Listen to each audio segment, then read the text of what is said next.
Baik, terima kasih. Assalamualaikum warahmatullahi wabarakatuh.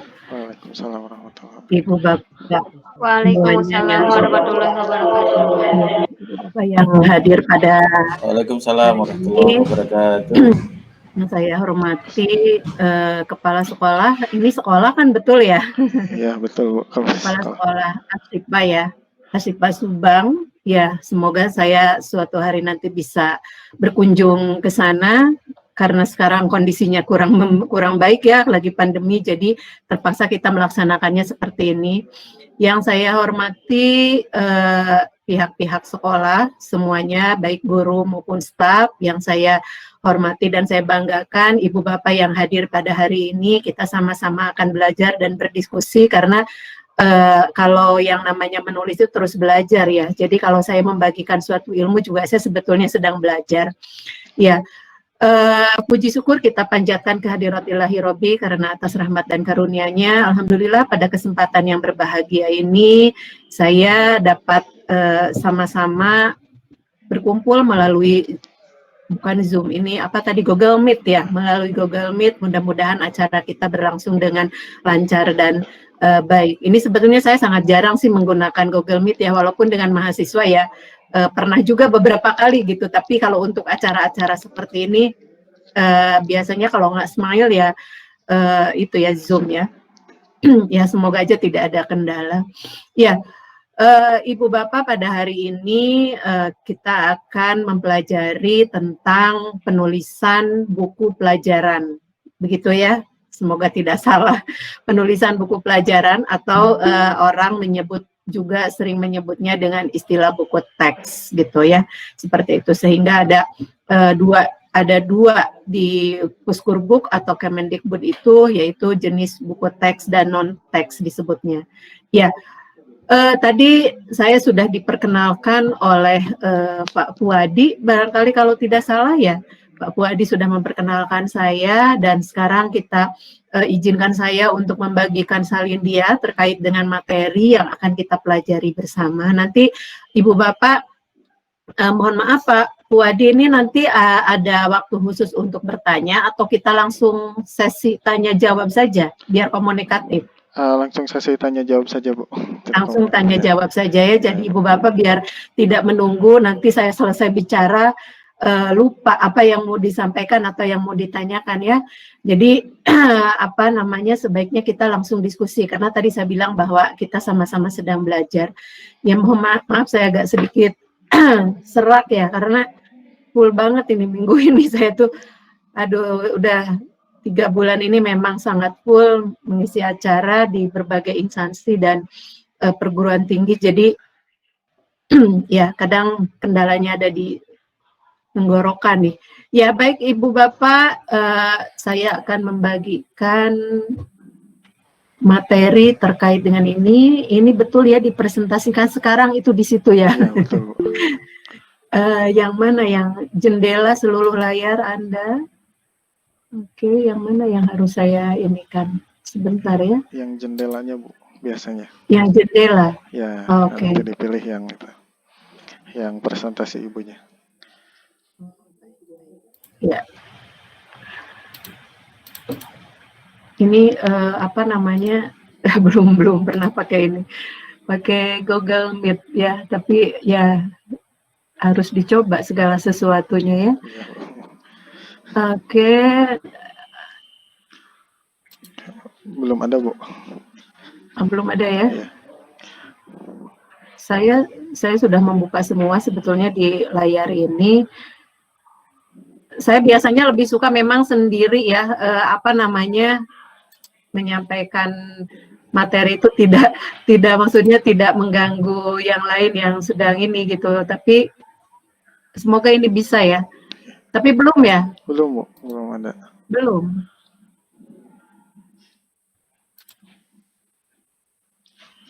Oke, ini barangkali apakah sudah ada? Belum. Nah, udah. Ya, sudah ada Bu. Berhasil berarti. Ya, Ibu Bapak, ini yang kita pelajari hari ini yaitu menulis buku pelajaran atau buku teks ya. kita ketahui apa yang disebut dengan buku teks. Ini menurut Pusat Perbukuan, bahwa buku teks itu adalah buku yang dijadikan pegangan siswa. Ya, pegangan siswa baik mulai dari tingkat rendah maupun tingkat atas. Ya, tingkat atas itu maksudnya SMA gitu. Nah, buku siswa ini harus dijadikan sebagai media pembelajaran yang instruktusional. Jadi harus berkaitan dengan bidang studi tertentu. Jadi kalau ibu bapak mengajar bahasa Indonesia, ya berarti buku yang ditulisnya sebaiknya adalah buku bahasa Indonesia, gitu ya. Kalau mengajar bahasa Inggris, ya yang ditulisnya buku bahasa Inggris. Mengapa? Karena itu akan menunjukkan kredibilitas dan kapabilitas ibu bapak sebagai seorang penulis dalam bidangnya yang linier. Apakah tidak mungkin saya menulis buku lain? Ya sangat memungkinkan, tapi terkait dengan buku teks atau buku pelajaran, memang sangat diharapkan orang-orang yang memang pakar atau ahli di bidangnya, gitu ya. Jadi kalau saya di buku teks itu di Puskurbuk itu saya menulisnya tidak lepas atau tidak keluar dari bidang ilmu yang saya geluti, yaitu bahasa Indonesia. Tapi kalau di bidang yang lain, di penulisan buku yang lain, ya saya bebas, bisa menulis apapun, gitu ya. Yang mayoritas yang saya tulis adalah buku biografi, tapi berbeda dengan buku teks atau buku pelajaran. Nah, buku teks ini merupakan buku standar yang disusun oleh para pakar dalam bidangnya. Tadi saya bilang bahwa kalau ibu bapak memang linearnya dalam bidang apa atau keahliannya dalam bidang apa, sebaiknya itulah yang ditulis. Begitu ya. Jadi materi yang disampaikan juga benar-benar akan menguatkan kualitas tulisan ibu bapak. Ya, buku teks dilengkapi dengan pengajaran yang serasi dan mudah dipahami oleh siswa di sekolah. Harapannya seperti itu. Mengapa kita sering mendengar bahwa buku teks yang diterbitkan oleh pihak pemerintah atau Puskurbuk dalam hal ini banyak kekurangan katanya ya, dari tahun ke tahun gitu ya. Jadi dari sekian buku yang diterbitkan itu, ya mungkin dari sekian judul yang diterbitkan itu hanya ya bisa terhitung lah jumlahnya yang memang benar-benar memiliki kualitas yang baik gitu. Jadi harus kita pahami bahwa mengapa kita harus menulis sesuai dengan keahlian kita, dengan bidang kita, gitu ya. Karena tentu saja buku ini harus benar-benar memberikan kualitas terbaik kepada anak didik kita, kepada siswa kita. Bukan berarti bahwa ketika kita menulis yang lain bahwa juga tidak dihargai, tidak seperti itu, gitu. Tapi harapannya dengan menulis buku pelajaran atau buku teks ini, memang kekuatan kualitas dari sebuah konten itu akan semakin kuat gitu ya. Nah itu jadi ada alasan mengapa pemerintah selama ini memang kalau misalnya gini ya, pengalaman saya ketika menulis buku teks saya sih non teks waktu itu ya, yang saya tulis non teks. Jadi yang menulis waktu itu memang tidak hanya guru, ada sih yang guru gitu ya, ada yang guru misalnya terkait bidang itu ada gitu, tetapi malah kebanyakan adalah pakar di bidangnya. Jadi misalnya saya kan bukan guru bahasa Indonesia di sekolah ya, tetapi mengapa saya diminta menulis buku bahasa Indonesia untuk tingkat pelajar misalnya gitu ya, yaitu tadi karena salah satu syarat menulis buku pelajaran itu adalah orang-orang yang benar-benar penulis yang benar-benar memiliki kepakaran dalam bidangnya gitu. Jadi bukan yang setahun 2 tahun tahu harus menulis bidang itu gitu harapannya. Jadi kualitas buku yang diharapkan sampai kepada pembaca adalah kualitas yang terbaik gitu. Nah itu juga yang tentu saja mungkin kalau di Asipa sudah berlaku ya seperti itu ya Ibu Bapak ya. Jadi yang menulis buku matematika ya orang-orang yang memang mengajar matematika sehingga tahu RPP-nya harus seperti apa, silabusnya seperti apa. Oke, saya lanjut. Nah ini ciri khas dari buku teks. Ibu, mohon dibuat maaf. Sesuai slide-nya tidak berjalan. Oh, tidak berjalan? Iya, masih yang ini slide nomor 3. Sekarang? Belum, Bu. Oh, gimana caranya ya? Ini saya sudah ngeklik kok. Nggak ada. Iya, enggak Bu, nggak berjalan. Kalau di yang lain mungkin tidak berjalan juga ya? Apakah di yang lain sudah muncul? Apa saya harus stop share dulu gitu? Sama masih di tampilan awal. Masih di tampilan awal. Iya, Bu. Awal. Saya sengaja karena waktu yang sangat terbatas yang diberikan oleh pihak Ashifa kepada saya, jadinya memang membuat PowerPoint juga saya ke Kang Fahri ini baru kemarin kan saya baru pemberitahuan feed-nya ya, jadi baru saya ini kan jadi tidak sempat saya bagikan gitu ya kepada ibu bapak gitu. Baik, sebentar kalau begitu saya mencoba untuk kembali.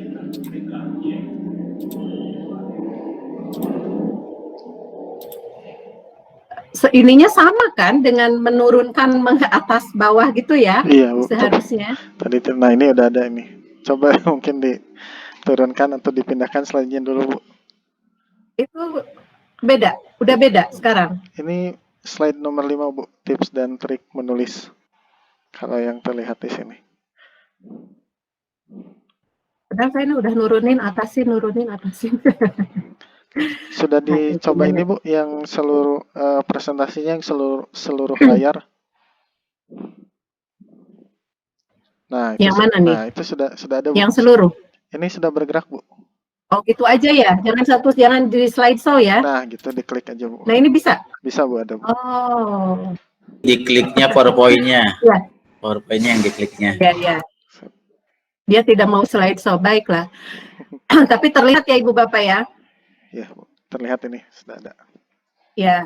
Oke, lanjut ya. Ciri khas buku teks dibuat sesuai dengan alur dan logika serta rencana pembelajaran. Jadi acuannya ke rencana pembelajaran. Jadi kalau buku teks itu kita tidak keluar dari rencana pembelajaran. Makanya mengapa harus sesuai dengan RPP. Disusun dengan alur dan logika kebutuhan belajar siswa. Itu kan sudah jelas ya di dalam silabus dan RPP itu. Apa yang dibutuhkan oleh siswa pada saat pembelajaran. Gitu misalnya pembelajaran bahasa Indonesia. Siswa harus mampu apa secara keterampilan dan pengetahuan. Itu. Nah, itu jadi alur dan logikanya mengikuti kebutuhan belajar siswa. Itu dari semua aspek ya, baik dari tipografi, perwajahan dan sebagainya gitu. Nah, itu. Jadi semuanya mengacu pada yang Ibu Bapak selama ini sampaikan kepada siswa dan hasil perumusan dari RPP dan silabus. Disusun untuk mencapai tujuan pembelajaran atau kompetensi. Nah, ini yang terpenting kan untuk mencapai kompetensi. Makanya kalau kita lihat atau Ibu Bapak yang selama ini sudah menulis, pastikan acuannya ke sini. Kompetensi apa yang harus dicapai oleh siswa ketika siswa belajar tentang A, ketika siswa mempelajari B, gitu kan? Seperti itu. Nah, itu. Jadi ciri khas buku teks yang membedakan dari buku yang lainnya itu ya seperti ini karena mengacu pada kebutuhan belajar siswa yang semuanya sudah terangkum di dalam RPP atau silabus. Lalu kualitas buku teks, kita tidak hanya kalau melihat kualitas tidak bisa hanya dari satu aspek, tapi semuanya harus komprehensif gitu ya, baik dari segi isi atau materi, dari segi penyajian atau sistematika, dari segi perwajahan atau grafika, dan dari aspek kebahasaan. Ya, isi atau materi hal yang paling penting. Tetapi ketika tidak didukung oleh ketiga yang di bawahnya, tentu saja itu juga akan membuat buku kurang mengena pada pembacanya. Begitupun dengan penyajian, ya, penyajiannya bagus, sistematikanya bagus, gitu ya. Tetapi grafikanya tidak mendukung. Nah, nanti kita bahas apa yang disebut dengan grafika, gitu ya. Jadi yang disebut perwajahan di dalam sebuah buku mengapa menjadi hal yang sangat penting. Dan yang terakhir adalah aspek kebahasaan. Inilah yang menjadi aspek kebahasaan itu salah satu yang menjadi kelemahan kebanyakan penulis ya, gitu. Terutama penulis yang memang tidak punya latar belakang bidang kebahasaan gitu. Biasanya agak sulit untuk mengawali atau misalnya menulis terkait dengan kaidah kebahasaan. Tapi saya yakin semua akan berjalan sesuai dengan keharusan dan sesuai dengan harapan jika memang semuanya dilatih gitu. Jadi karena kan menulis itu suatu keterampilan. Keterampilan itu tidak datang secara ujug-ujug dari ibu bapak lahir ya. Keterampilan itu yang muncul ketika kita ya terus mengasahnya gitu. Itu. Jadi kualitas sebuah buku tidak hanya dilihat dari isi. Isinya bagus karena dia misalnya ya dia kredibel di bidang itu gitu ya. Tetapi ya ternyata tidak disajikan dengan baik. Bentuk penyajian itu banyak juga gitu kan, bahasa juga bisa juga ke bentuk penyajian gitu ya. Lalu perwajahan itu apa, tipografi, gambar. Selama ini kalau misalnya buku-buku yang terkait buku pelajaran itu wajib ada gambar. Tidak mungkin tidak ada gambar. Buku teks aja, kecuali buku perguruan tinggi ya. Buku perguruan tinggi itu gambarnya hanya berupa biasanya kalau tidak grafik, tabel gitu ya. Atau misalnya ya kebanyakan seperti itu. Tetapi beda dengan buku yang buku pelajaran. Jadi di sini seorang desainer, orang yang memang dan ilustrator gitu ya, yang memiliki keahlian di dalam bidang itu, ya itu sangat penting di dalam menulis, memperindah buku ini. Gitu ya, buku pelajaran ini. Jadi kualitas buku teks itu harus dilihat dari semua aspek gitu ya, tidak bisa hanya dari satu aspek, tapi keempat aspek ini saling mendukung gitu. Kalau misalnya salah satu saja gitu, tentu menjadi timpang. Mungkin ibu bapak sempat berpikir, mengapa harus belajar tentang perwajahan, mengapa harus tahu tentang grafika gitu, itu tugas yang lain dong gitu kan. Nah itu yang selama ini mungkin kesalahpahaman banyak penulis gitu ya, padahal kualitas suatu buku itu tidak hanya dilihat dari satu aspek gitu. Saya sering ketika menguji asesmen para penulis ataupun editor gitu ya, ya memang fokus semua pada konten, pada isi. Makanya saya kalau tentang isi konten saya tidak pernah bertanya gitu, karena saya tahu pasti mereka sudah memahami dan menguasai betul gitu. Tetapi berbeda ketika mereka ditanya aspek-aspek lain yang mendukung kualitas suatu buku. Nah, itu yang harus diperhatikan juga. Ibu Bapak silakan kalau ada yang mau didiskusikan ya, seperti tadi yang disampaikan, kita bisa langsung saja, tidak usah menunggu saya berhenti untuk berbicara, karena saya kalau sudah berbicara sulit untuk berhenti. Ya, baik. Apakah ini mau lanjut? Ya, lanjut saja, Bu. Ya, lanjut. Muatan buku teks. Buku teks itu harus memuat novel apa saja, ya. Tentu saja kalau menurut Permen gitu ya, Permen tahun yang terbaru itu waktu tahun 2018 itu ada tambahan. Kalau ini tahun 2014 itu hanya materinya terkait keimanan dan ketakwaan, budi pekerti gitu ya, attitude seperti itu, kepenguasaan ilmu, teknologi gitu. Nah, sekarang yang difokuskan kemarin adalah terkait dengan teknologi, kearifan lokal atau nilai budaya. Itu yang lain-lainnya ya semuanya gitu, maksudnya cuman ada penambahan penguatan di kearifan lokal. Jadi buku-buku yang ditulis itu harus menyesuaikan juga, harus mengangkat juga kearifan lokal suatu daerah gitu ya, atau nilai budayanya, atau misalnya menunjukkan misalnya seperti saya misalnya di buku yang bahasa Indonesia itu ada tentang grafik gitu ya. Grafik kan kalau misalnya kearifan lokal, grafik apa gitu. Nah, nanti kita munculkan di grafik itu misalnya tentang pemertahanan misalnya gitu ya, budaya lokal daerah anu gitu. Nah, itu bentuknya bisa dengan bentuk grafik. Nah, itu jadi bukan tidak harus juga dengan budaya itu seni gitu ya, tidak harus yang seperti itu. Itu termasuk bahasa dan sebagainya. Nah ini, jadi muatan buku itu ya Ibu Bapak pasti sudah tahu ya, karena di KI, KD-nya itu juga kan sudah jelas. Harus meningkatkan keimanan dan ketakwaan, tentu bahasa yang digunakan juga bahasa-bahasa yang memiliki kaidah kebahasaan yang baik dan benar gitu ya, budi pekerti dan kepribadian, karena kan siswa ini memang dia dalam posisi mau dibilang dewasa belum gitu ya, tapi menuju remaja iya gitu. Jadi dibilang anak kecil enggak gitu. Nah ini, jadi memang bagaimana seorang guru menumbuhkan budi pekerti dan kepribadian dan karya yang ditulisnya. Gitu. banyak sih gitu ya, apalagi kalau bentuknya pengayaan. Buku non-teks itu sangat luar biasa yang bisa kita gali dan bisa kita eksplorasi. Ya, lalu ada kemampuan penguasaan ilmu. Ya, setelah siswa mempelajari buku yang ditulis oleh gurunya atau ditulis oleh penulisnya gitu ya, tentu saja penguasaan pengetahuan, informasi, pemahaman itu harus semakin meningkat. Jadi untuk misalnya membeli buku, lantas sudah itu selesai ketika ibu bapak selesai mengajar. Tentu tidak seperti itu gitu. Tapi ada bukti yang bisa diberikan oleh siswa dari hasil membaca. Oleh karena itu, dalam hal ini sekarang kan ada pengetahuan dan keterampilan, dua hal yang tidak bisa dipisahkan. Gitu. Jadi siswa tidak hanya tahu saja juga tidak bisa seperti itu, tetapi juga harus terampil. Gitu ya. Jadi oleh karena itu mungkin ibu bapak sudah sangat familiar dengan istilah HOTS gitu ya. Itu adalah untuk meningkatkan kreativitas siswa sehingga siswa semakin terampil dalam berbagai bidang keilmuan yang sedang dia pelajari. Itu.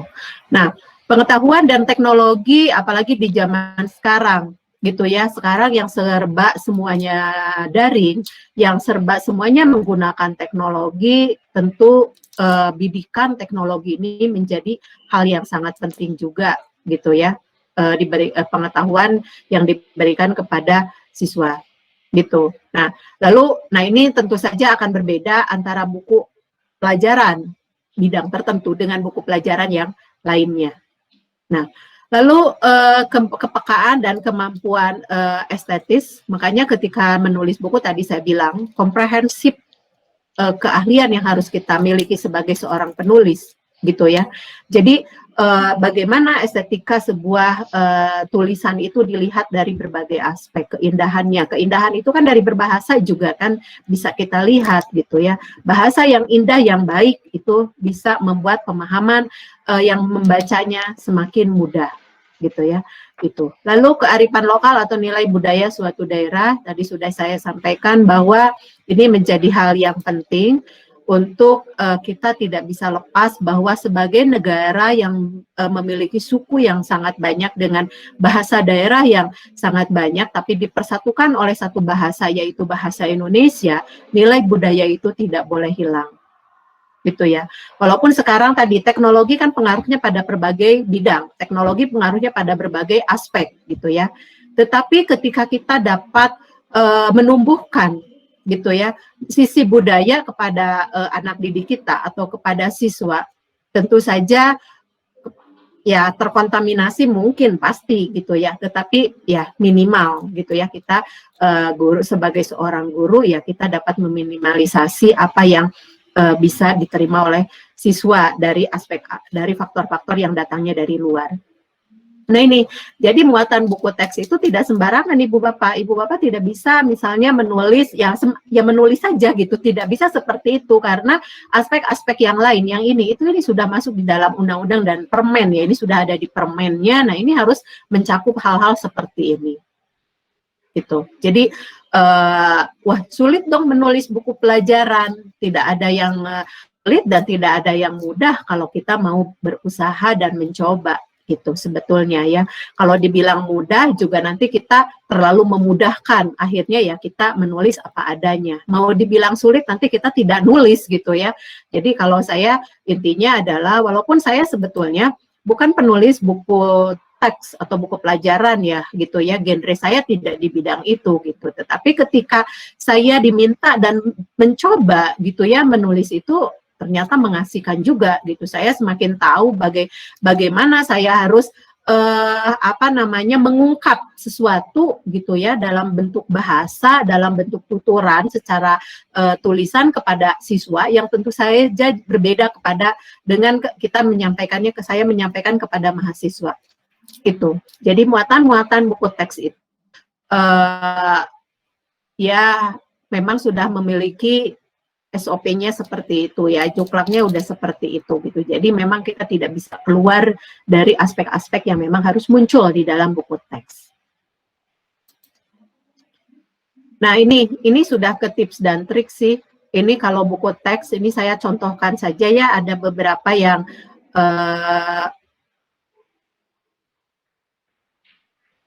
oh ini nanti kayaknya ini nanti cocok di yang saya kalau membahas tentang outline. Nah, ini sesi pertama layar yang terkait dengan apa itu buku teks. Mengapa harus menulis buku teks? Gitu ya.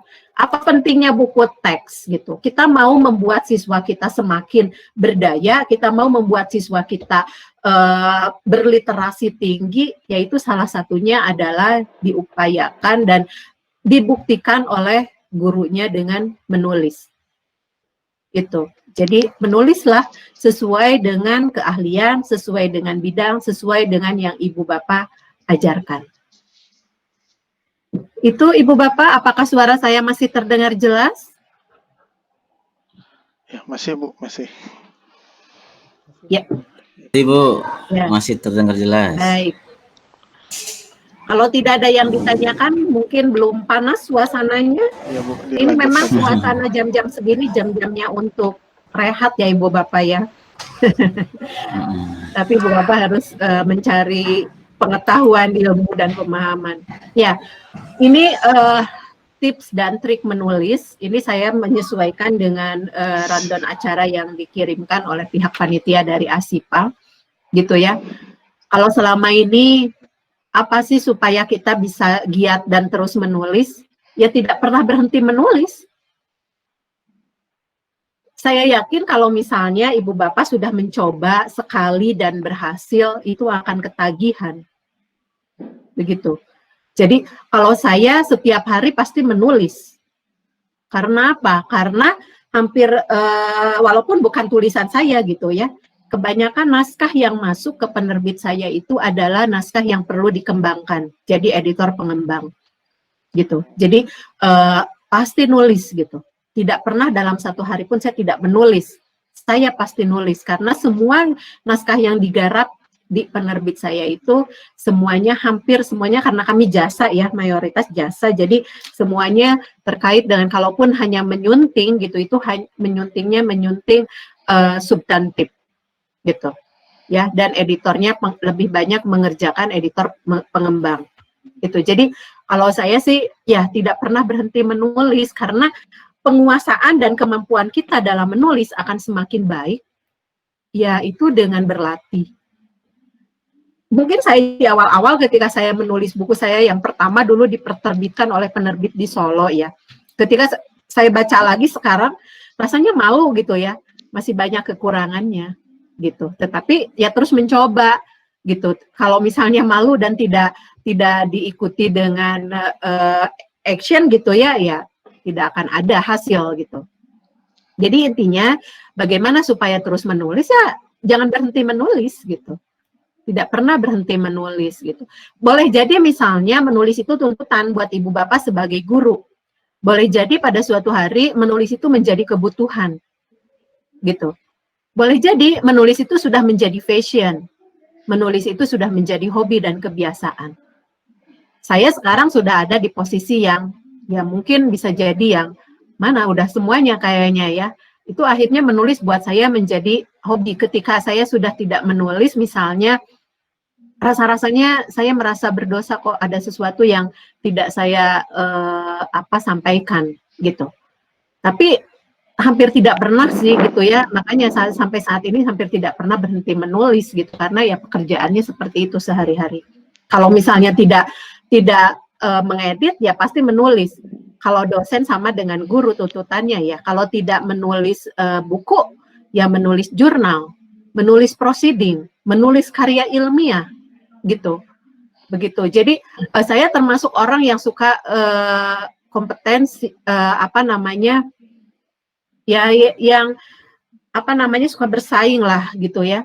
Termasuk orang yang suka bersaing. Jadi kalau ada yang seperti itu dan punya waktu, pasti saya untuk mencoba. Dari situ saya akan tahu gitu.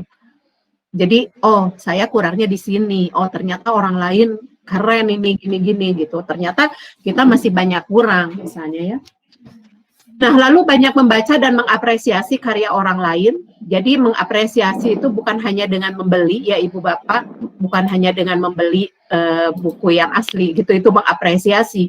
Tapi mengapresiasi itu ada salah satunya dengan membaca, dan hasil membaca itu adalah dengan menuliskannya. Kalau Ibu Bapak membaca buku tentang vitamin T atau bukunya Pak Hernowo, guru itu biasanya pasti punya bukunya Pak Her ya, almarhum Pak Hernowo itu. Jadi Pak Hernowo itu tentang apa namanya, membaca untuk menulis dan menulis untuk membaca gitu. Jadi setelah saya baca dan saya rangkum dari semua buku, oh ternyata itu sebetulnya kalau di kami itu disebutnya metode the copy master. Apa yang Pak Hernowo tulis itu gitu ya. Jadi dengan membaca ngemil dan menulis ngemil istilahnya. Jadi membaca sedikit-sedikit, lalu tuliskan hasil membacanya. Yang dituliskan apa? Gagasannya, bukan mengulang kembali. Dan itu adalah akan membuat kita terbiasa dalam memparafrasa. Parafrasa bagi seorang penulis, hal yang sangat mungkin harus dilakukan. Apalagi penulis buku teks, ya. Ibu Bapak menulis buku pelajaran, pasti kan merujuk pada mensitasi atau merujuk pada karya orang lain. Tidak mungkin copy-paste semuanya. Tidak mungkin hanya meringkas, tapi harus memparafrasa dengan tidak mengurangi maksud dan tujuan dari penulisnya. Lalu terus berlatih dan meningkatkan kompetensi. Apalagi sekarang ya, sekarang pihak Puskurbuk dan Kemendikbud sudah mencanangkan dan sudah jadi permen gitu ya. Kemarin juga saya ikut uji publik bahwa setiap yang ingin menjadi penulis, benar-benar penulisnya bisa dijadikan sebagai, oh ini penulis yang punya kualitas dalam bidang tertentu, salah satunya harus dibuktikan dengan sertifikasi gitu. Jadi itu sudah sudah ada permennya. Dan itu pun begitu pun buat dosen sekarang, makanya di kampus-kampus sekarang, makanya mengapa saya sudah dari bulan Juli atau Agustus sampai akhir Desember ini, itu seminggu tuh bisa 4-5 kali mengisi acara, itu pelatihan-pelatihan di seluruh perguruan, hampir ya banyak perguruan tinggi, terutama terkait dengan pelatihan kompetensi.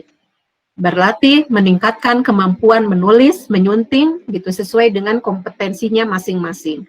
Jadi kompetensi yang diharapkan tadi Ibu Bapak bukan hanya tahu tentang isi, bukan hanya tahu konten, selesai, tidak.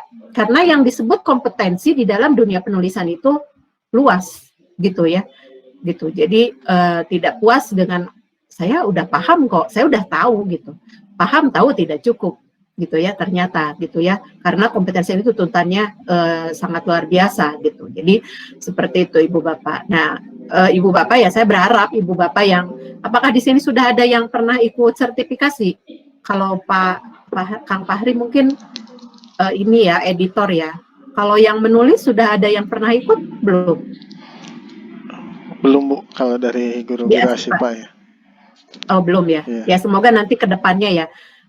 Ada pelatihan khusus kompetensi, jadi itu benar-benar dilatih menjadi penulis editor yang profesional sesuai dengan kompetensinya masing-masing gitu. Jadi kalau yang selama ini dipahami ya, menulis itu ya saya mengungkapkan gagasan, ide, selesai gitu. Lalu idenya harus dibuat seperti apa, bagaimana gitu. Apakah cukup dengan 5W1H? Belum, gitu. Itu hanya satu bagian saja. Ya. Lalu tidak pernah puas dengan karya yang telah dihasilkan, yaitu tadi dengan terus belajar dan meningkatkan kemampuan dan kompetensinya, gitu ya. Jangan misalnya sudah satu selesai, oke, saya sudah selesai menulis, kewajiban saya sudah tuntas, gitu. Tentu saja yang namanya menulis itu tidak akan pernah berhenti, karena kebutuhan ini akan terus berjalan. Walaupun sekarang teknologi canggih gitu ya, atau teknologi sekarang misalnya e-book gitu ya, tetapi pasar untuk buku fisik itu masih tetap ada. Dan saya termasuk pecinta buku fisik. Saya agak kurang suka membaca di e-book gitu ya, membaca e-book karena ya faktor mungkin mata gitu ya, kelelahan dan sebagainya gitu ya, yang mungkin faktor usia juga ya berpengaruh.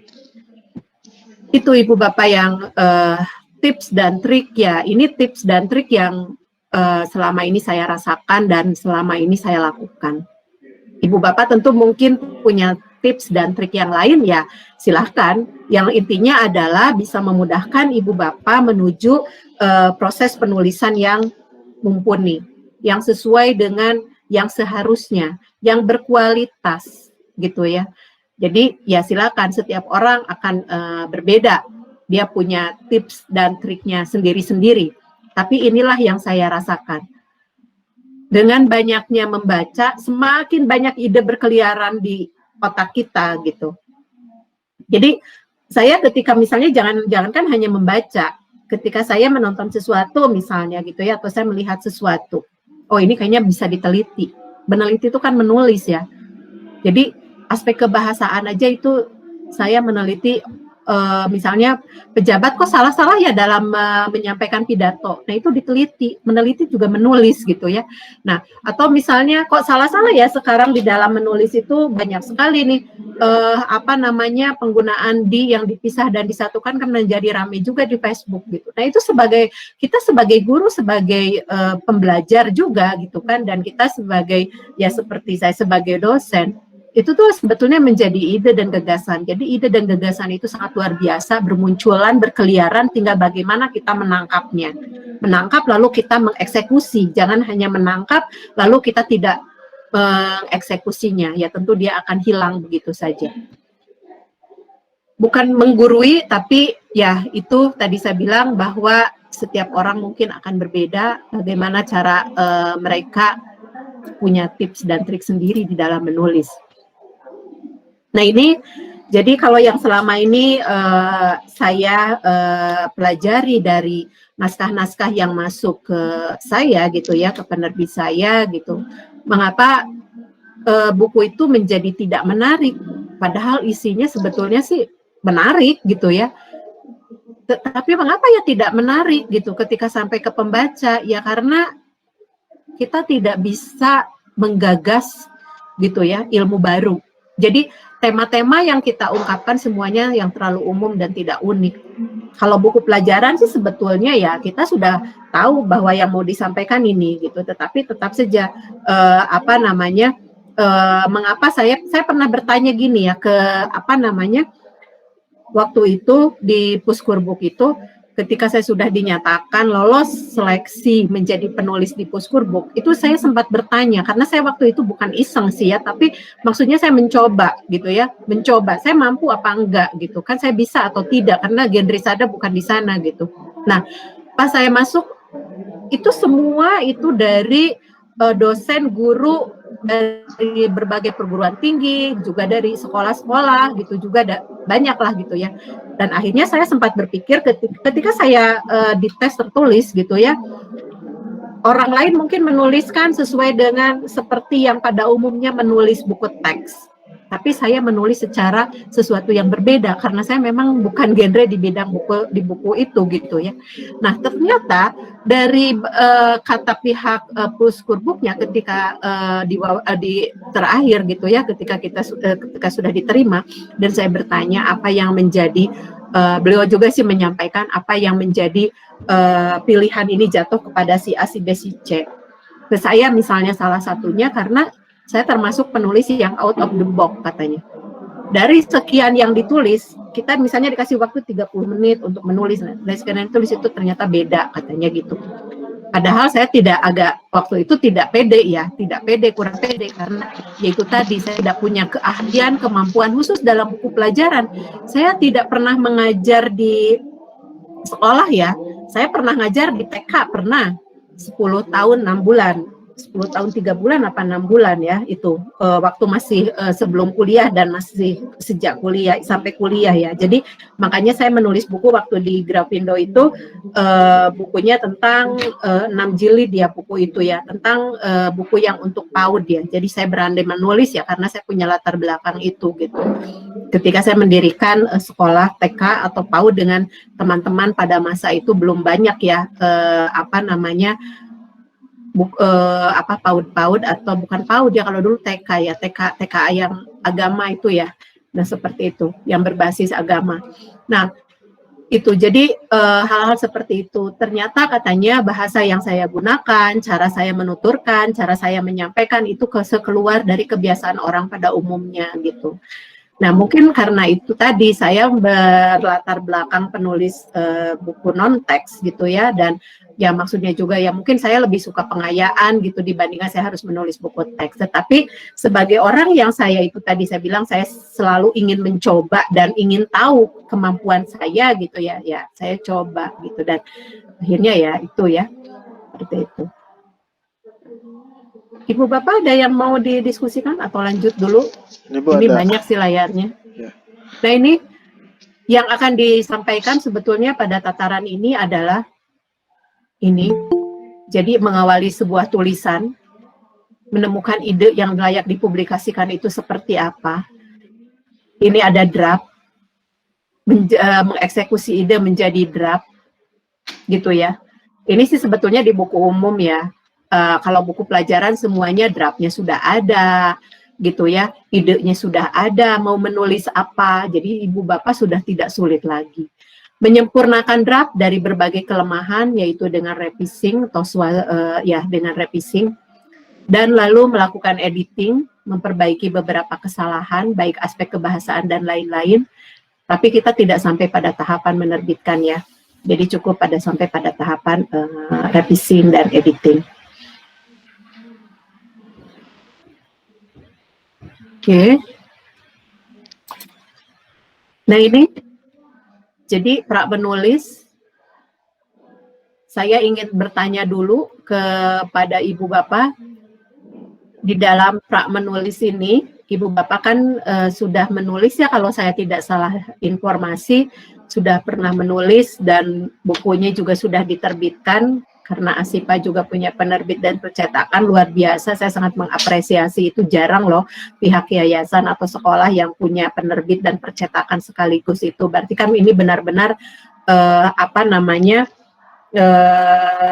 tidak main-main gitu ya maksudnya. Nah ini mengumpulkan bahan atau referensi, jangan terlalu percaya pada kemampuan sendiri, bukan tidak boleh pede, tetapi jangan terlalu percaya, karena bisa jadi yang di luaran sana jauh lebih baik gitu. Jadi kita harus mengumpulkan bahan dulu atau referensi sebanyak mungkin.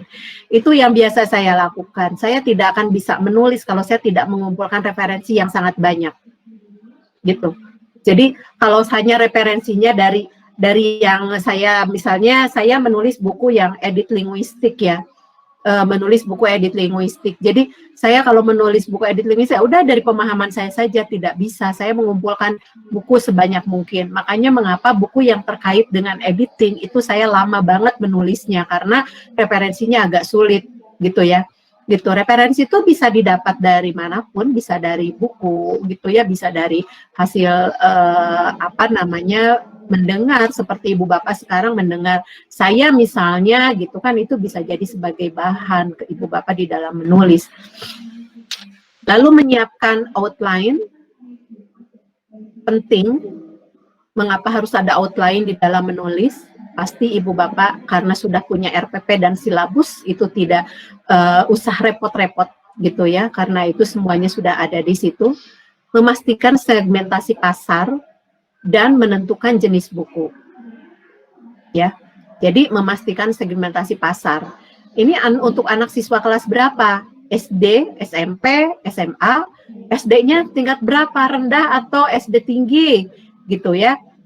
Kelas 1, 2, 3 atau 6 gitu kan. Kalau untuk SMP kelas berapa, SMA kelas berapa? Karena itu segmentasi pasar menjadi hal yang sangat penting, karena kita akan tahu bagaimana kita mengungkap sebuah ide dan gagasan menjadi sebuah tulisan dengan bahasa kita. Bagaimana cara kita menuturkan, bagaimana cara kita menampilkan sesuatu, bagaimana cara kita menampilkan gambar, bagaimana cara kita harus membuat fonta dalam sebuah tulisan, berapa ukuran dan sebagainya, gitu. Nah itu ya. Lalu menentukan jenis buku. Ya, menentukan jenis buku, sudah jelaskan jenis bukunya, yaitu buku pelajaran, tinggal tingkatannya tingkat berapa, gitu.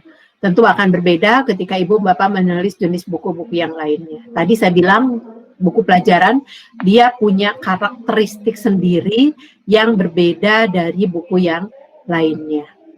Ya, yang berbeda dari buku yang lainnya. Itu Ibu Bapak. Jadi apa namanya, bahwa segala sesuatu harus dimulai dari menulis buku apapun itu harus dimulai dari ini, mengumpulkan bahan atau referensi, ya. Lalu mengumpulkan bahan atau referensi yang seperti apa? Harus bagaimana? Kan pertanyaannya itu ya Ibu Bapak ya. Nah, referensi yang dikumpulkan itu bisa berupa buku, baik cetak maupun e-book, gitu. Nah, lalu kalau misalnya Ibu Bapak bisa nggak saya mengambil dari bukan buku? Ya boleh, gitu. Misalnya ngambil dari artikel ilmiah. Artikel ilmiahnya ambil artikel ilmiah yang terpercaya, gitu ya. Dari Google Scholar misalnya, nanti saya dibahas di sana. Lalu dari koran juga sangat memungkinkan, dari majalah, dari media massa yang lainnya, yang tentu saja semuanya valid, ya, bukan hoax ya. Jadi semuanya benar-benar valid, bisa dibuktikan kebenarannya, bisa dipertanggungjawabkan kesahihannya. Nah, bisa juga Ibu Bapak mengumpulkan bahan atau referensi itu dari wawancara, gitu ya, wawancara misalnya. Wawancara ya bisa jadi misalnya untuk mendapatkan informasi dari siswa, dari guru yang lain dengan bidang yang sama, dari guru dari lintas daerah dengan buku pelajaran yang sama, gitu ya, seperti itu. Jadi bisa jadi melalui wawancara. Atau mengumpulkan bahan atau referensi itu melalui penelitian, baik langsung maupun tidak langsung. Tidak langsung itu seperti apa? Maksudnya kalau penelitian lapangan yang secara langsung itu Ibu Bapak tuh menyengaja datang ke suatu, misalnya tadi mau menelitinya siswa. Mengapa misalnya siswa kelas, ini Ibu Bapak guru kelas berapa ya? SMP SMA Bu. SMP SMA. Ya. Nah, misalnya mengapa pada kelas 7 gitu ya, siswa masih belum mampu memahami teks argumentasi atau teks eksposisi, teks ini gitu. Lalu diadakanlah penelitian lapangan. Apa yang membuat mereka sulit gitu ya? Apa yang membuat mereka sulit menulis? Apa yang membuat mereka tidak paham juga tentang jenis-jenis teks gitu kan? Kalau tidak salah di SMP SMA itu kan jenis teks itu selalu ada ya Ibu Bapak ya, jenis teks itu. Jadi nah ini mengapa mereka sulit gitu. Itu bisa, atau misalnya itu secara langsung di lapangan. Atau Ibu Bapak juga bisa misalnya secara tidak langsung gitu ya. Secara tidak langsung itu maksudnya seperti apa? Secara tidak langsung tuh misalnya Ibu Bapak tuh ke siswa di kelas gitu ya, mengungkapkan atau melemparkan pertanyaan. Padahal pertanyaan itu sebetulnya untuk Ibu Bapak bahan dalam menulis. Saya ketika menulis buku edit linguistik, itu saya banyak mendapatkan bahan dari mahasiswa saya. Yang bertanya, yang menjawab, gitu kan. Dari kesalahan menjawab mereka, saya kolaborasikan dengan teori. Gitu, oh teorinya gini, gitu kan. Nah, lalu ternyata ada kesalahpahaman di siswa, di mahasiswa gitu. Nah, itu bisa menjadi bahan tulisan buat kita. Atau Ibu Bapak mengikuti seminar. Ya, seminar. Nah, ini harus kita memang sih harus terbiasa ya mengikuti seminar, apalagi sekarang daring itu banyak sekali juga gitu kan, seminar-seminar gitu. Jadi apa namanya, di seminar itulah itu kita akan selalu ada saja, apapun bentuknya yang kita ikuti itu selalu ada saja manfaat. Ketika saya ikut lomba menulis esai, itu salah satu materi yang saya sampaikan adalah hasil dari saya mengikuti seminar. Jadi waktu itu saya mengikuti seminar. Nah, loh ada lomba esai gini. Akhirnya ya saya ikuti gitu ya lomba esai itu, dan gagasan ide itu justru saya dapat bahannya itu dari hasil seminar. gitu. Makanya di situ saya cantumkan beberapa orang yang ketika beliau menyampaikan di acara seminar itu. Gitu. Nah, jadi menulis itu bisa mendapatkan materi dari manapun. Silakan, terserah Ibu Bapak mau dari mana dapatnya. Kalau boleh saya tanya, Ibu Bapak selama ini mendapatkan biasanya ya, mengumpulkan bahan Ibu Bapak dengan cara seperti apa? Kalau boleh saya tahu. Silakan dinyalakan mic-nya Ibu Bapak kalau ada yang mau menjawab. Silakan Ibu Bapak. Biar saya tambah semangat kalau Ibu Bapaknya ada yang berbicara. Saya bicara sendiri tadi saya ngerasa saya keeng ya. Silakan, barangkali selama ini kita ya saya bilang juga kita belajar ya Ibu Bapak ya, kita sama belajar. Jadi Ibu Bapak selama ini melakukan pengumpulan bahan atau referensi itu dengan cara seperti apa? Silakan Ibu Bapak dinyalakan saja mic-nya. Boleh, Bu Astuti yang saya lihat sangat antusias mengikuti saya dalam menyampaikan materi ini, barangkali Ibu bisa berbagi biasanya mendapatkan bahan itu dengan cara seperti apa selama ini? Saya jadi malu, Bu. Kayaknya saya yang paling diamati. Ya, biasanya saya ngambil dari textbook buku. Contohnya karena saya kita, jadi saya ngambil textbooknya Hitler misalnya, yang sering terkenal di yang sering terkenal di universitas ya. Selanjutnya saya sering nyari buku yang dari luar negeri yang berbahasa Inggris, meskipun dari website, sama saya searching aja di internet gitu juga. Baik, terima kasih Bu Astuti. Nanti tentang searching di internet nanti juga akan saya pelajari ya. Seberapa boleh dan seberapa kuat gitu ya materi yang ada di internet itu. Oke, jadi ini silakan, ini barangkali sebagai tambahan saja ketika Ibu Bapak selama ini menggunakan bentuk pengumpulan atau referensinya dengan cara seperti apa. Nah, ini yang biasa saya lakukan. Tentu masih banyak ya. Jadi ini sebetulnya yang saya sampaikan di sini itu lebih banyak dari pengalaman yang selama ini saya dapat ya gitu ya. Jadi yang saya alami selama ini dan saya praktikkan. Begitu. Nah, ini cara sitasi, ini kita ke sitasi ya, karena tadi kita merujuk ke konten, lalu kita bagaimana kita mengumpulkan bahan. Setelah bahan itu dikumpulkan, lalu apa yang harus kita lakukan?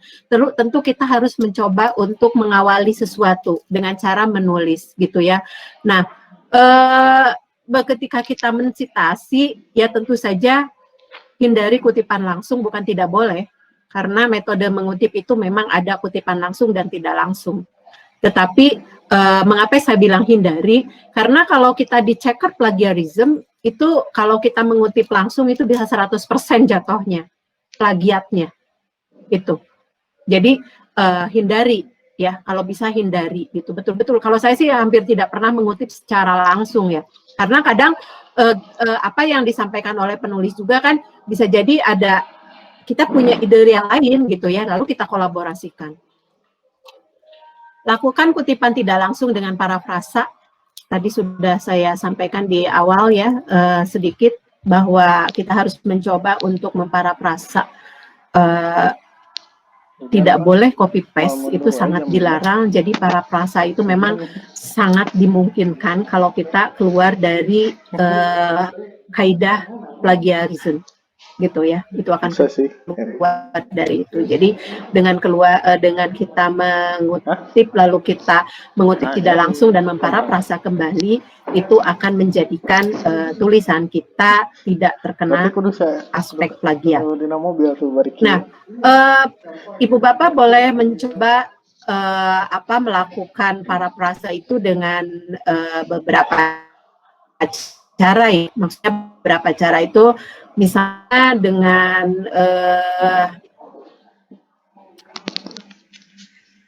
mengganti kalimat aktif menjadi pasif misalnya, atau mengubah maksud penulis. Maksudnya gini, dengan tidak mengubah maksud menulis, aktif menjadi pasif tapi tidak mengubah maksud penulis, atau paraprasa yang signifikan. Paraprasa yang signifikan itu paraprasanya ya biasanya gini, kalau saya signifikan itu saya baca satu paragraf. Dari satu paragraf itu saya bayangkan, saya kolaborasikan dengan yang saya tahu, yang selama ini saya pahami misalnya gitu ya, saya pahami dan saya tahu gitu. Nah itu. Lalu kolaborasikan sehingga akan menghasilkan suatu tulisan yang benar-benar bukan tulisan kita gitu ya, bukan tulisan, idenya bukan dari kita, idenya dari orang lain, tetapi bahasanya adalah dengan bahasa sendiri. Itu. Jadi itu paraprasa ya. Ini nanti sih bisa dicoba dengan praktik paraprasa itu. Kalau di sini sih agak sulit ya. Nanti kalau misalnya suatu hari nanti saya bisa jalan ke Sumedang ya, ke Subang ya. Jadi kita tataran praktiknya di situ. Memparaprasa itu bagi seorang editor dan penulis itu yang kalau sudah biasa itu sangat menyenangkan gitu ya. Jadi kita cuman menerawang, memahami gitu setelah membaca beberapa buku yang sama, maksud tujuannya sama gitu ya, tetapi akan kita olah dengan bahasa kita sendiri. Itu ya, memparaprasa. Jadi cara sitasi itu yang paling aman. Oh, punten Pak moderator Pak Puadi tadi kalau tidak salah ya? Iya. Saya kalau memang waktunya nanti sampai pukul berapa, saya tidak megang rondernya, tapi kalau memang waktunya ini silakan saja untuk di stop ya. Ya, baik Bu. Ya. Bu, ada pertanyaan dulu mungkin ya, ini boleh? Silakan. Ya, ini dari Pak Boy. Teknik sitasi dan paraprase buku teks apakah sama dengan tesis atau disertasi? Ada contohnya gitu, bisa dicontohkan? Iya, kalau sama saja sebetulnya gitu ya, sama saja, kita hanya mengambil ide dan gagasannya saja paraprasa itu. Baik itu untuk karya ilmiah, untuk jurnal, untuk proceeding, untuk tesis, disertasi, untuk hal yang lainnya gitu. Jadi kita hanya, walaupun untuk buku juga, kita hanya mengambil ide dan gagasannya. Saya ada contohnya banyak, tapi saya harus buka dulu mungkin ya, harus buka file dulu. Ya, Bu. Mungkin nanti setelah break ya Bu, mungkin bisa ditampilkan sebentar. Ya, nanti setelah break saya persiapkan ya, untuk saya perlihatkan contoh memparaprasa. Tapi kebanyakan yang saya paraprasa itu kebanyakan yang substantif ya. Jadi memang sudah paraprasanya dalam bentuk yang signifikan gitu. Jadi bukan mengubah yang kalimat aktif menjadi pasif, bukan lagi seperti itu gitu. Jadi sudah yang satu paragraf hampir semuanya kalimatnya dibuang, bukan dibuang, diganti, tetapi gagasannya sama. Gitu. Ya. Mungkin Pak Boy nanti bisa masih bertahan di yang sesi berikutnya untuk saya perlihatkan salah satu contoh ya. Kalau sekarang saya harus membuka dulu. Karena ini dengan Google Meet ini saya baru pertama kali, biasanya cuma meeting saja di Google Meet ini, tidak sampai pada tataran presentasi. Iya. Ya. Itu mungkin untuk Pak Boy ya, Pak Puadi. Ya, barangkali nanti saya ini kan mungkin ada satu praktik atau satu tugas gitu, mungkin dari Ibu ada satu paragraf yang bisa diparafrase oleh mungkin Bapak Ibu guru di sini, nanti ditampilkan sebentar gitu Bu. Justru saya mau lihat yang Ibu Bapak tulis. Oh, yang tulis. Boleh. Coba satu paragraf aja, dari salah seorang satu paragraf dari yang dari dari yang sedang ditulis atau yang akan ditulis. Sedang barangkali ya, dari yang sedang ditulis. Itu saya rasa akan jauh lebih gampang. Baik Bu. Praktik. Ya, setelah break mungkin nanti ada yang menampilkan ya gitu ya. Okay. Terus ini Bu ada satu pertanyaan lagi mungkin. Silakan. Kalau definisi dari suatu istilah mungkin, atau dari suatu istilah, apakah perlu diparafrase atau bisa dikutip secara penuh, sama dari Pak Boy juga? Ya, kalau misalnya mengutip istilah, maksudnya istilah bidang ya. Iya. Kalau istilah bidang sih kita memang harus mengacu pada bidang yang bersangkutan. Tetapi kalau misalnya hanya terkait dari aspek bahasanya, sama saja sebetulnya boleh di paraprasa. Kecuali istilah bidangnya saja yang tidak, gitu. Jadi kayak saya misalnya gini, saya kan orang bahasa ya, saya orang bahasa yang saya tidak paham bidang geominerba, geologi, mineral dan batu bara. Tetapi selama ini saya editor geominerba, bidang-bidangnya yang nggak saya pahami. Nah, apa yang saya lakukan selama ini gitu kan? Nah, biasanya saya minta ke mereka kamus istilah, dipinjamkan kamus istilah, tapi ternyata mereka tidak memilikinya ya, tidak memiliki kamus istilah gitu. Jadi ya akhirnya ya saya harus mencari benar-benar gitu ya. Kayak misalnya gini, mengapa penulisan batu apung dengan batu bara beda? Batu lempung dengan batu pasir beda cara penulisannya. Kalau dalam bahasa Indonesia kan sama. Lalu saya tanya, gitu ya. Lalu saya tanyakan ke mereka, saya kasih catatan ke mereka, apa alasannya ini cara penulisan berbeda. Karena kalau di bidang kami bahasa Indonesia penulisannya pasti dipisah. Kita satu apa namanya satu sumber KBBI, penulisannya pasti dipisah. Nah ternyata mereka punya alasan, gitu. Selama alasan itu logis, ya saya ikuti. Ya, terkait bidang ya, terkait ilmu tertentu, terkait bidang. Tapi kalau misalnya yang bukan terkait istilah tidak terkait bidang secara langsung, silakan Ibu Bapak untuk memparaprasa ketika itu diperlukan. Jadi selama ini juga saya banyak mengedit mengedit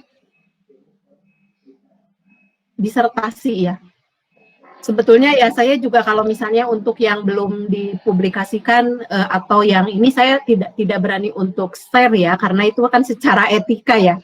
Secara etika memang kurang tidak boleh dibagi gitu. Tapi ketika saya mengedit disertasi gitu kan, selama ini saya banyak mengedit disertasi ya udah berjalan dari tahun 2016 ya sampai sekarang, banyak sekali orang yang meminta saya untuk mengeditkan disertasinya, baik dari UPI, Unpad, dari banyaklah dari berbagai perguruan tinggi dan bidang terutama yang bukan dari Fakultas Ilmu Budaya juga ada gitu ya beberapa orang, walaupun ya memang bukan dari bahasa Indonesia gitu, misalnya dari sastra Jepang atau dari yang lain gitu. Nah itu biasanya ya saya juga selalu memparaprasa Pak gitu. Tetapi terkait istilahnya, terkait istilah bidang gitu ya, itu biasanya kita konsultasikan dulu dengan penulisnya.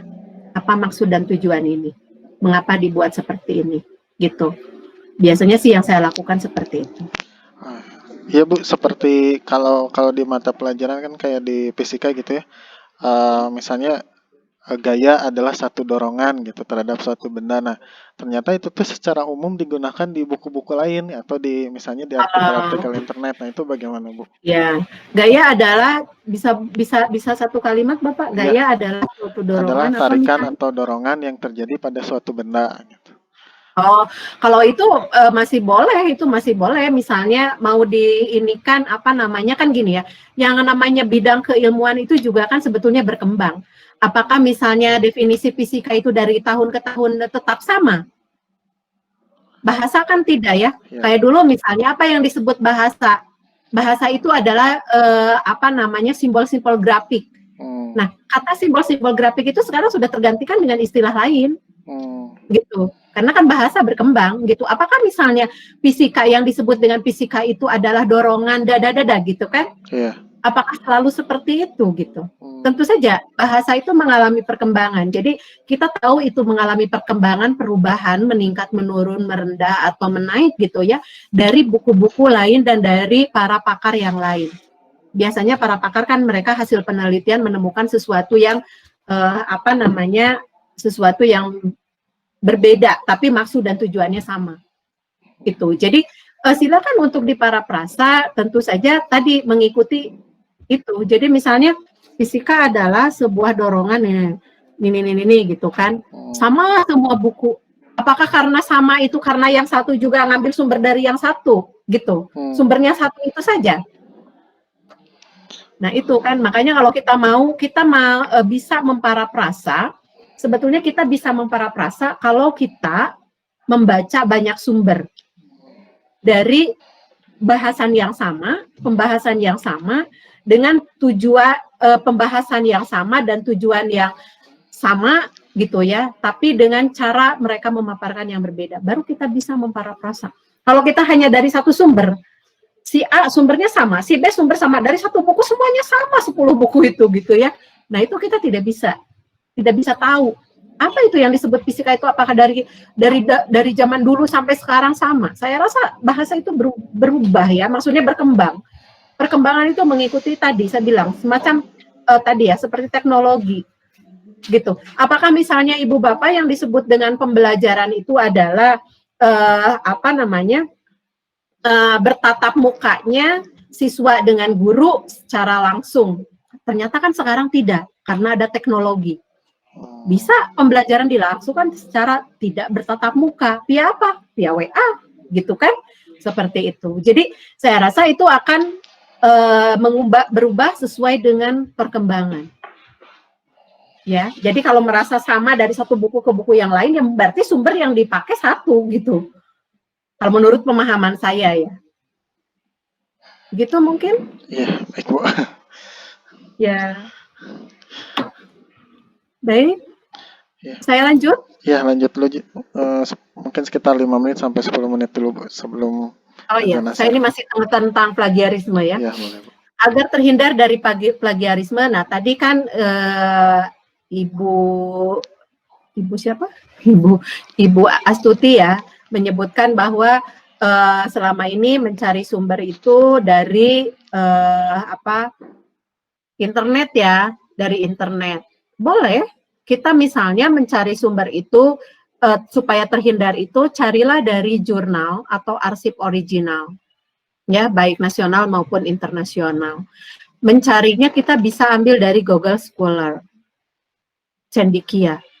Dan di situ dia udah, kalau itu kan udah pasti ya, udah pasti valid lah ya, gitu ya. Bukan yang misalnya ngambil dari, kalau Blogspot itu mengapa tidak boleh, karena dia mengambil sumber dari yang lain, ngambil dari yang lain gitu kan. Gitu. Nah itu kalau yang Cendekia atau Google Scholar itu kan itu dari hasil penelitian biasanya ya. Jadi harusnya sih itu udah lebih valid gitu ya, daripada kita mengambil dari Blogspot atau dari sumber-sumber pribadi orang lain.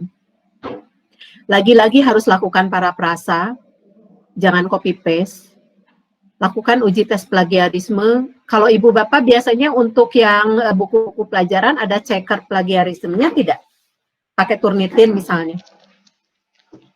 Belum Bu, kalau untuk sejauh ini. Oh, belum. Dicek manual oleh editor gitu. Sampel random. Oh, sampel random ya. Iya. Oke. Kalau misalnya punya nanti ke depannya ada punya yayasan punya Turnitin, itu bisa bagus lah gitu ya untuk mengecek bahwa tingkat kevalidan naskah kita itu seperti apa. Nah ini batas maksimal gitu ya, batas maksimal untuk penulis. Kalau untuk karya ilmiah itu kan cekat plagiarismenya tidak boleh lebih dari 25% ya. Yang saya tahu dari beberapa perguruan tinggi juga hasilnya hampir sama, 20-25%. Kalau buku memang sampai saat ini belum ada ketentuan ceker plagiarismenya harus sebesar apa. Belum ada gitu, karena buku selama ini tadi yang melakukan pengecekannya udah ada langsung gitu. Kalau misalnya buku umum tidak cekat plagiarisme, yang ngeceknya siapa? Pembaca gitu ya. Jadi kita kembalikan kepada pembaca. Tapi kalau yang bersifat buku ajar, buku pendidikan, teks non-teks gitu ya, itu semuanya, atau buku referensi, monograf dan sebagainya, itu sebaiknya ada cekat plagiarismenya gitu. Memiliki ide sendiri dari hasil membaca, itu akan kita terhindar dari plagiarisme, karena tadi saya bilang gitu ya, ide itu bisa jadi temanya sama, tetapi ketika dimunculkan dia akan menjadi ide yang baru kalau kita banyak membaca. Menuliskan karya orang lain di bagian daftar pustaka atau bisa di bagian referensi ya. Kita kan selama ini semuanya daftar pustaka aja, padahal kalau untuk karya ilmiah kan referensi istilahnya ya. Kalau daftar pustaka itu tidak harus apa yang ada di teks lalu diacu di daftar pustaka. sebaliknya, ada yang di daftar pustaka tidak harus akan diacu di dalam teks gitu. Tapi kalau referensi itu kan harus ya. Aturan di buku teks, di buku pelajaran itu sebetulnya referensi. Karena aturan kalau yang kemarin ya saya pelajari itu, saya bilang ini referensi dong. Kalau saya harus menuliskan nama orang, halaman dengan tahunnya gitu kan, jatuhnya bukan daftar pustaka, tapi waktu itu masih daftar pustaka gitu. Nah lalu ambil dari Google Scholar, tadi saya bilang Cendekia itu jauh lebih valid dibandingkan yang lainnya gitu, karena itu udah biasanya sudah melalui tahapan reviewer ya. Jadi kalau yang jurnal baik internal, nasional maupun internasional itu kan dia udah ceker plagiarisme juga sudah melalui reviewer gitu ya. Juga editornya juga biasanya ya kayak saya di Geominerba itu juga saya editornya itu untuk satu jurnal itu saya melibatkan 3 orang editor gitu. 3 orang editor, saya sebagai ininya, lalu ada proofreadernya, lalu ada editor yang khusus memperbaiki sistematika gitu ya. Jadi karena penulis itu kadang udah fokus, tadi saya bilang gitu ya, mengapa tadi saya bilang nggak bisa yang namanya kualitas itu dari konten saja gitu, karena selama ini biasanya fokus saja ke teks gitu ya, ke kontennya gitu ya. Jadi yang lain-lainnya diabaikan saja gitu, dibiarkan begitu saja gitu. Nah makanya jadi akhirnya ya saya mengapa banyak melibatkan editor terutama untuk jurnal, karena memang kan jurnal itu tingkat keilmiahannya sangat tinggi gitu. Jadi ya harus menghindari hal-hal yang tidak diinginkan atau tidak diharapkan gitu. Jadi seperti itu. Ini mungkin Pak Puadi saya sampai ke yang terkait citasi ya.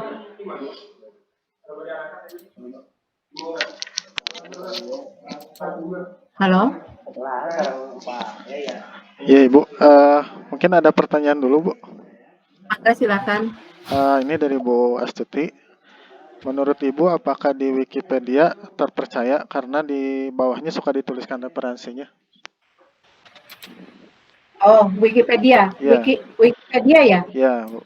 Kan di bawahnya suka ada referensi juga gitu. Kalau saya tidak menyarankan sebagai rujukan utama, sebagai rujukan primer Wikipedia itu.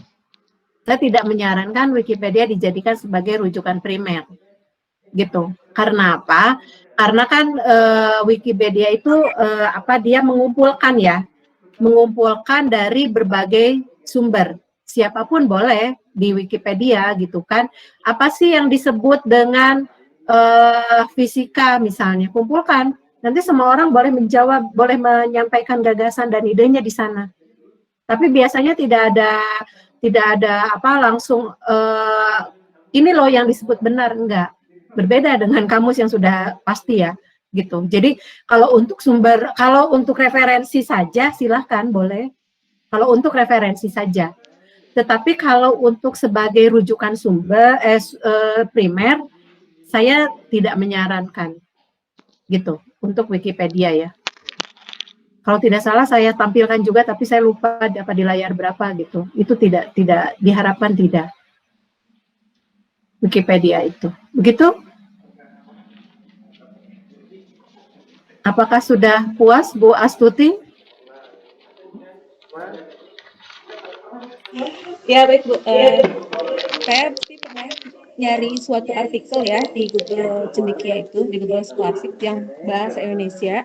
Saya pernah menemukan salah satu referensi bawahnya itu Wikipedia gitu. Dan kalau saya lihat di English Wikipedia itu biasanya mereka lebih lengkap. Nah seperti Bang Ibu tadi, saya belum pernah berani untuk menyunting dari mencari referensi dari Wikipedia sih, seperti itu. Kalau yang selama ini yang saya tahu kan kalau untuk sumber referensi saja sebagai referensi tambahan gitu ya silakan, tidak masalah gitu ya, karena kan kita mengumpulkan gagasan, ide atau mengumpulkan informasi sebanyak mungkin ya. Tetapi untuk sebagai rujukan sumber gitu, sumber utama atau primer itu kalau saya tidak menyarankan gitu. Tidak menyarankan, karena memang sih ya banyak orang juga sih yang selama ini hal-hal yang terkait seperti itu juga kadang kurang diperhatikan ya, gitu ya. Yang penting ya ngambil gitu. Kalau saya sih agak apa namanya kurang setuju saja gitu. Karena apa? Karena di situ kita tidak tahu mana yang kebenaran yang sahihnya itu yang mana. Karena kan di situ misalnya Pak Saiful Anwar, terus Ibu Astuti, Pak Wadi juga disah-sahkan sah saja gitu kan untuk menyampaikan gagasan idenya di situ kan, gitu. Untuk menyampaikannya apa yang disebut ini, apa yang disebut itu silahkan gitu. Tapi memang tidak ada suatu simpulan yang menguatkan ini loh yang ini dikaitkan dengan teori yang ada. Alasannya sih kalau saya seperti itu, Bu. Ya,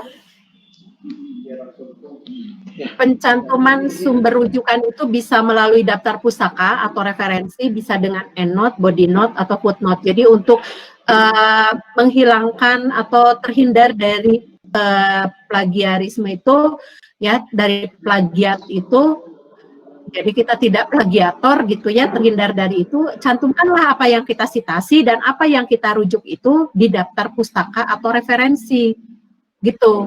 Jadi kalau di karya ilmiah sebetulnya harusnya referensi atau di endnote boleh, di catatan akhir, di body note juga boleh, di footnote juga boleh. Cuman catatan kaki sekarang orang udah malas ya, membuat catatan kaki itu dianggap terlalu ribet ya, membuat catatan kaki itu ribet dan susah gitu kan, jadinya ya akhirnya orang lebih sukanya endnote ya, jadi di catatan akhir.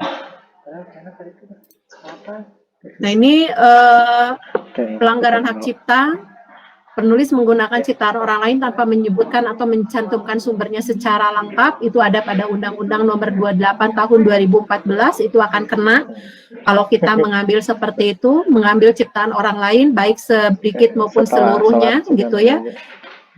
Dan mengakui sebagai ciptaannya, bukti mengakuinya memang tidak harus disebutkan bahwa saya benar-benar mengakui gitu ya, itu menjiplak, bukan.